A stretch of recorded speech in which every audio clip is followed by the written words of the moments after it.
استاذه ريهام سعيد، انت عملتي جدال ومشكله مع الدكتور بتاعك اللي بوظ لك وشك، اولى بقى تقولي موضوع اللي حضرتك ذكرتيه امبارح ده.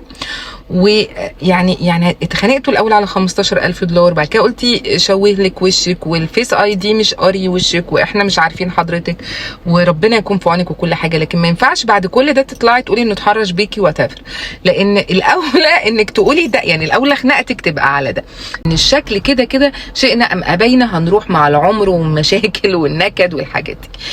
فيا ريت نفهم ان خلقه ربنا ما فيش احسن منها، وربنا ما بيتعاندش. يعني بتوصل لتشوهات وبتوصل لحاجات وحشه.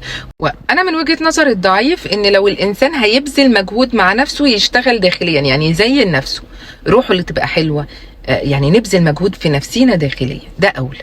لان جمال ربنا او خلقه ربنا ما فيش احسن منها، وده فلتر يعني ده فلتر عشان يبقى الكلام واضح. يعني ايه ده؟ احنا لازم نقرا الاسم علشان نعرف مين الشخصيه دي، وانفعالاتكم وما بتبقاش واضحه لنا. يعني انتوا كاعلاميين او كممثلين لازم نحسكم، فبالنسبه لنا بنبقى شايفينكم بلاستيك. فايه يعني ايه وجه الجمال في الضفدع اللي انتوا بتعملوه ده؟ فحبوا نفسيكم، اللي بيحب نفسه ما بيأذيهاش، ولا ترموا بانفسكم الى التهلكه. رسيني على الطريق.